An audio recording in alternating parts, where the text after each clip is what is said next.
Peasant Productions presents The Math of ESP, why it works even if you don't believe in it. Because I'm talking about prophecies and messaging from and through the spiritual realm to you. Most gurus, most yogis, most preachers, most religions teach you that it's a long and all this, type of a long, hard thing. First off, like I said, remember, anybody who says that God can only talk to you when they say so is demanding that you believe that that person is greater than the God. Okay? So, exit stage left with the idea that the God can't walk up and tap you on the shoulder and say, hey dude, I gotta talk to you for a minute, okay? Dude, ma'am, child, bird, whale, it doesn't make any difference. A God talks to whatever a God decides to talk to, and the gods set the rules. You might have limitations within a universe, a set of rules for how that universe runs, but you as a human being do not give orders to gods. Now, in saying that, one of the first things I'm going to put forward is the fastest way, the easiest way to present yourself to the spiritual realm for communication. Okay, you want to communicate with them. Is that you begin meditating, whether it's for 5 seconds as you're walking down the street, or you're outside in a nice sunshine, or light spring rain, or a snowstorm, or whatever, just an absolutely wonderful time for you. And you just feel the energy flowing down and through you. And most importantly, right up here at the top of your head where there's a chakra, you feel a white or yellow, golden to blue color of energy entering you, okay? And in so doing that, okay, if you can hold that image for an hour, I guarantee you the spiritual realm is going to talk to you. If you can hold that image for 5 seconds, chances are that if you do that 5 seconds repetitively over a period of 30 days, and you do it every day, or say 3 times a day, brush your teeth 3 times a day, fine. 3 times a day you see this incoming messaging ability entering your body, your soul. You will begin having dreams of interaction with spiritual entities. Now, first off, there is a very, very distinct energy pattern that will happen around that. You will, at first, just feel, if anything, you'll feel uncomfortable in it because it's new and different, okay? You will begin getting messages, and whatever they are geared to what you think, what you hear, what you see in your daily life, what you deal with, because they are using representations of things to get messages across. Remember, nothing physical exists in the spiritual realm. Okay, so there, if you don't have any clue about a burning bush being a God talking to you, you're not going to see a burning bush. If, on the other hand, you're an extremely devout Catholic or Jew, who all of their life has this, God comes to you in the form of a burning bush on a mountainside, then yeah, you might have dreams of a burning bush in front of you, okay? For instance, when I was in the Plumas County Jail and I was trying to find out, okay, I understand you're setting me up for a long run here. I'm going to be here for a while. Last time was 30 days, extreme pain. Now they're trying something different.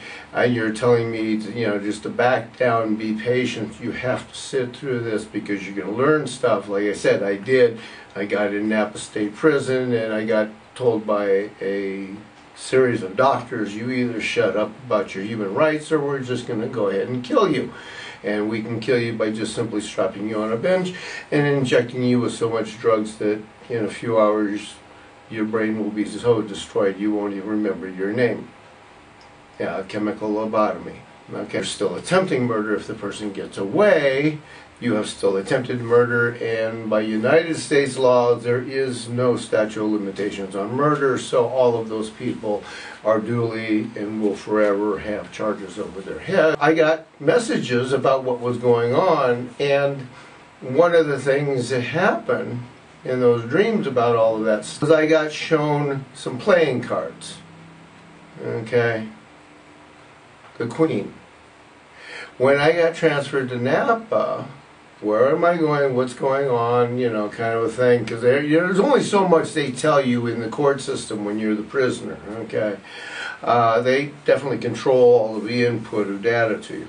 Napa Place put me in Q7 and 8, I believe it was. Queen, Q, yeah, 7 and 8, and that's why I was shown playing cards with a Q and some numbers after it, okay? When I was there, I asked, okay, I'm about to get myself out of here. We've played the game out. We've set everything together. I've got the inside story. Where am I going from here?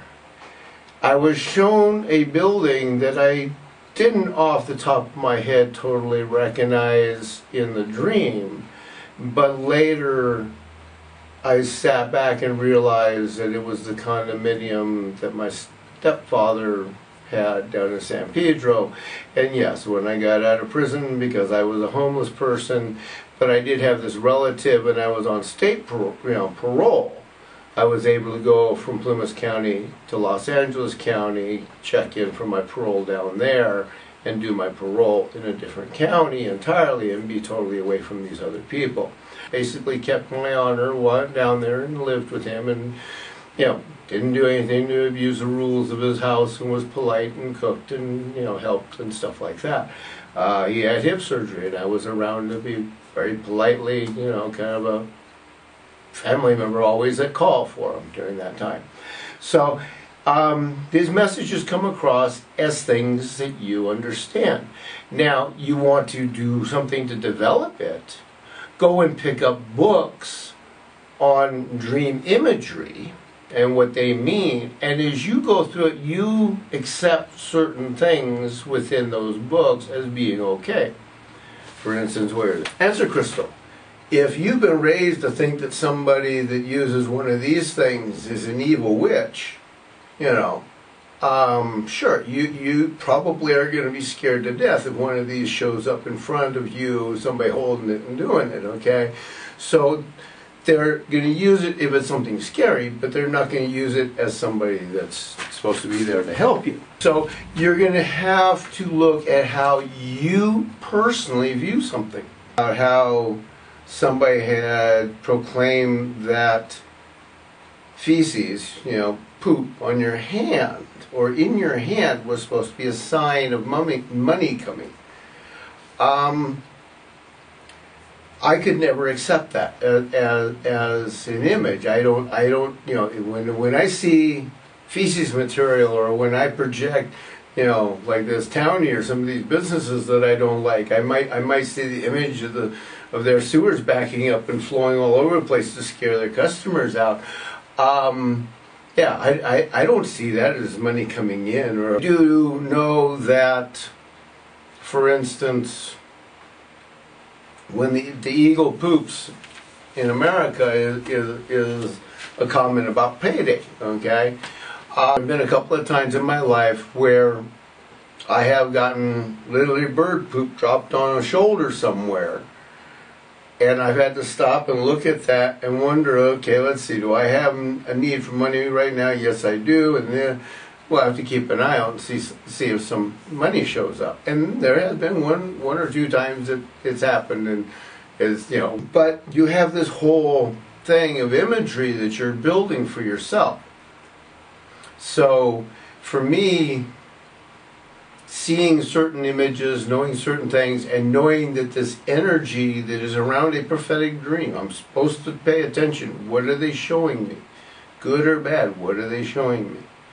They show me that some guy's, coming out of a restaurant and making a bunch of jokes in front of me and telling me how he's my friend and wants to go drinking with me. And I walk out and I sit on the curb and I start eating my lunch, and some guy comes up and starts wanting to shake my hand and invite me down to the bar for a few beers and all of that. And I've never seen him in my life. And especially when they start bragging about how great my photography is, but they didn't stop and look at any of my photography. I usually look at an artist's work or listen to a piece of artistic music or something like that before I start telling the artist how great they are. The thing is that, you have these symbologies that go on. Well, in my dream site, I see something and I can walk out here. Now, for me, with 58 years, I'm pretty familiar with this. You, as a person who has never done any of this stuff, like I said, the first thing you do is you see the energy coming down through you. You start keeping a notebook or a pad of paper around your bed. Believe me, even me, I wake up in the middle of the night and it's, oh man, that dream had an interesting thought to it, and gee, I ought to write that down. Why were there dead snakes all over in this dream the other night? And right now they are out there basically falling all over themselves because their tourists are no longer coming to town. I mean, it was just Dia de Muertos in town.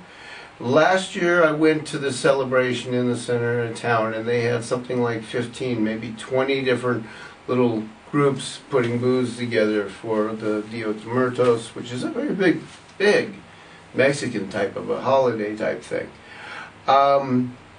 Friday night was the last night of Dia de Muertos, and I walked through town and there was only one booth being set up in the afternoon.